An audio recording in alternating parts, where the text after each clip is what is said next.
Embora cada nascimento seja único, todos acontecem de forma semelhante. Alguém chora, outra pessoa grita e uma terceira tenta lembrar onde estão as toalhas. Em meio a essa correria caótica, existe uma profissão milenar, o ofício de parteira. Ajudar pais a trazer filhos ao mundo parece uma missão nobre, mas ser parteiro nunca foi fácil. Elas foram aclamadas como heroínas em um século, perseguidas como bruxas no seguinte e até hoje ainda recebem olhares de desconfiança de vez em quando. Então, hoje vamos contar a história do ofício de parteira. Mas antes de começarmos, não se esqueça de se inscrever no canal Weird History. Depois disso, deixe um comentário para a gente e diga quais outras profissões interessantes você gostaria de conhecer. Agora, parabéns, espectadores! É um vídeo! O ofício de parteira existe há milênios, vinda de sociedades pré-históricas, onde mulheres experientes, geralmente mães ou parentes mais velhas, auxiliavam no parto. Essa abordagem comunitária pode ter impulsionado o crescimento populacional no Neolítico, quando estudos indicam que mulheres tinham em média de 8 a 10 filhos. As primeiras parteiras eram mais que acompanhantes de parto, atuando como figuras proféticas entre os reinos biológico e espiritual. Na Bíblia, a parteira de Raquel garante que ela terá um filho, mostrando o duplo papel da parteira na medicina e no misticismo. Para ser justo, a parteira dela tinha 50% de chance de acertar. A atuação de parteiras foi registrada pela primeira vez no Egito, por volta de 1900 a.C., no papiro ginecológico de Kahun, texto médico sobre saúde da mulher, fertilidade e parto. Outro documento, o Papiro de Ebers, oferece mais informações, detalhando as tarefas das parteiras no diagnóstico de gravidez, no parto dos bebês e na proteção contra espíritos malignos. É bastante texto, então sinta-se à vontade para dar só uma olhada rápida na Wiki. Você pensaria que fazer partos já seria responsabilidade suficiente. Mas as parteiras, sobretudo na Europa medieval, tinham outra tarefa: salvar almas. Veja, naquela época, a Igreja Católica não estava apenas preocupada em trazer o bebê ao mundo com segurança, mas também com o que poderia acontecer se o bebê não sobrevivesse. Segundo a doutrina religiosa, um bebê não batizado podia ficar eternamente no purgatório. Se algo desse errado no parto, as parteiras deviam batizar a criança de qualquer forma, até natimortos e em outras situações trágicas que não detalharemos. É realmente deprimente, mas essa prática mostrava o importante papel das parteiras no parto, atuando como assistentes e sacerdotes. Espero que ao menos recebessem hora extra. Ao longo da história, a educação das parteiras foi mais prática do que formal. Na Grécia Antiga, parteiras eram treinadas por instituições da escola hipocrática, mas muitas ainda eram analfabetas. No Império Romano, o saber das parteiras era passado oralmente, criando uma tradição entre as mulheres da área. Em 1300, parteira designava mulheres que ajudavam em partos, porém o treinamento formal só surgiria séculos depois. As universidades, geralmente fechadas às mulheres, faziam as parteiras dependerem de métodos e remédios próprios, vindos da tradição oral. No fim da Idade Média, parteiras respeitadas podiam trabalhar para a realeza, responsáveis por trazer ao mundo os herdeiros do trono. Essas posições eram prestigiadas, porém muito pressionadas. Um único erro durante um parto real poderia resultar em prisão ou até mesmo execução. Mas não era só a realeza que empregava parteiras. As cidades contratavam parteiras renomadas para supervisionar partos locais. As parteiras sempre foram engenhosas, o que era uma sorte, pois muitas vezes só tinham bancos de parto, ataduras e, com sorte, um copo d'água. No século XVI, o fórceps foi inventado pelo barbeiro cirurgião Pedro Chamberlain, tornando os procedimentos mais sofisticados. A ferramenta era vista como bênção ou maldição, dependendo do usuário e de sua habilidade. E então havia a serra elétrica médica.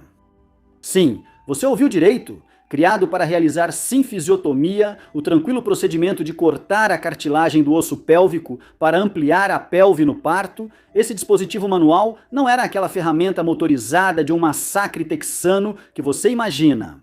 Era um parente próximo o bastante para que a medicina buscasse métodos mais delicados e precisos de cirurgia.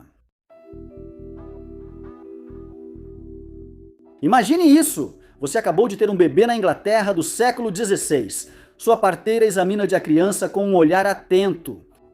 Isso não é apenas um exame de saúde. Este é um teste que pode muito bem determinar se o seu bebê vai viver ou morrer. Veja, antigamente, as deformidades não eram apenas questões médicas. Elas eram um dilema moral e sobrenatural. Se uma criança nascia com defeito, muitos presumiam que algo terrível, talvez diabólico, havia ocorrido. A parteira era frequentemente alvo dessas suspeitas. Ela era vista como portadora da vida ou aliada a forças malignas. Sem pressão. Parteiras, apesar da importância, nem sempre foram confiáveis, principalmente quando ciência e superstição se misturavam. Na Idade Média e início da Era Moderna, parteiras eram acusadas de bruxaria, principalmente quando partos falhavam. Se o filho não sobrevivia, alguém era culpado. E quem melhor para culpar do que a mulher que estava diretamente envolvida? Caças às bruxas varreram a Europa e parteiras eram frequentemente atingidas. Eram acusadas de tudo, desde amaldiçoar gestações até dar à luz natimortos de propósito como oferenda a demônios ou ao chefe do inferno. O Maleus Maleficarum, que soa como um livro do banheiro do Doutor Estranho, mas é um tomo real sobre bruxaria, afirmava que parteiras eram especialmente perigosas e muitas mulheres foram queimadas, afogadas ou mortas de outras formas por supostos crimes. Esses episódios de caça às bruxas mostram como a profissão de parteira era respeitada, mas também vista com desconfiança. As parteiras sabiam muito, ou assim pensavam as pessoas. Elas compreendiam os mistérios da vida e da morte, e em uma sociedade que temia o que não controlava, isso as tornava suspeitas. Vamos passar para o que todos associam ao parto.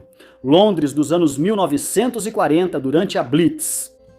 Era isso que pensavam, certo? A Blitz foi um bombardeio prolongado da Alemanha nazista que devastou a cidade. Durante a Blitz, muitas mulheres, heroínas da retaguarda, corriam aos abrigos antiaéreos com apenas um capacete e nervosas davam à luz enquanto bombas caíam ao redor. Enquanto isso, do outro lado do canal, na Alemanha, as parteiras eram praticamente convocadas para o serviço, com leis exigindo sua presença em todos os nascimentos em todo o Reich. Uma mulher, Stanisława Leszczyńska, desafiou não apenas as expectativas da sociedade, mas também as próprias ordens do infame doutor Josef Mengele, salvando bebês em Auschwitz enquanto arriscava a própria vida. Cadê esse filme? Historicamente, estudiosos homens escreveram muito sobre parto e o ofício das parteiras, mesmo sem participação direta no processo. Platão, Hipócrates e Sorano de Éfeso discutiam o melhor modo de trazer um bebê ao mundo, mas eram as parteiras que realmente faziam esse trabalho. Em várias culturas, mulheres eram proibidas de estudar medicina, mas parteiras mantiveram seu ofício, passando o conhecimento entre gerações. A Gnodice, mulher da Grécia Antiga, destacou-se ao se disfarçar de homem para atuar como parteira em Atenas.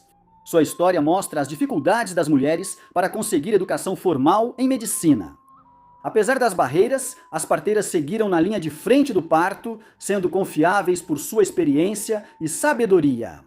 Apesar de só entrarem oficialmente na profissão no século XVII, os homens já participavam, principalmente com o surgimento de novas tecnologias, como os fórceps modernos citados antes. Porque não importa a época, os homens adoram aparelhos.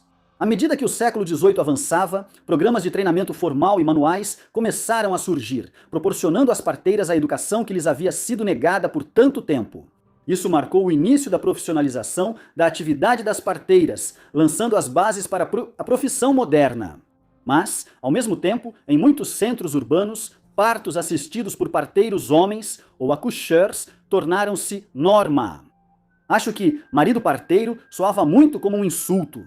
Não era que os homens fossem inerentemente mais habilidosos. Era simplesmente resultado do crescimento da profissão médica e de sua ênfase na ciência em vez da tradição.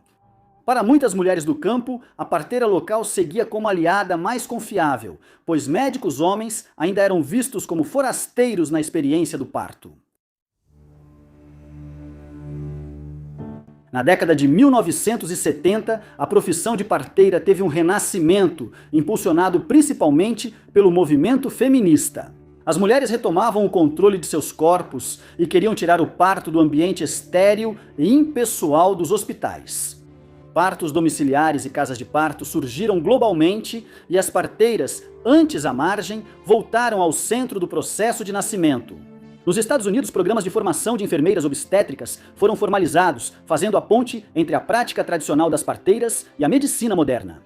No Reino Unido, o governo reconheceu a atividade das parteiras como serviço essencial, e o Serviço Nacional de Saúde oferece programas de treinamento e qualificações. Em 1983, os homens foram oficialmente autorizados a se tornarem parteiros no Reino Unido, uma decisão que causou alguma controvérsia inicial, mas que acabou se tornando uma prática aceita. Apesar de parteiras e médicos atuarem juntos, sua relação não era igualitária. Os médicos tinham formação formal, mas as parteiras possuíam experiência prática, frequentemente mais valiosa, na hora. O conhecimento delas sobre parto, adquirido em anos de prática, era superior ao dos médicos, chamados apenas em casos de problemas. Com o tempo, as duas profissões se aproximaram e os médicos passaram a contar com a experiência das parteiras em partos complicados. Mesmo com o aumento do prestígio da profissão médica, as parteiras mantiveram seu papel crucial, continuando a trazer novas vidas ao mundo com habilidade, cuidado e um profundo entendimento do corpo humano. Só tenha certeza de nunca usar a palavra mid-husband. Então, o que você acha? Você recorreria à experiência de uma parteira? Conte pra gente nos comentários abaixo e aproveite para conferir alguns desses outros vídeos da nossa história estranha.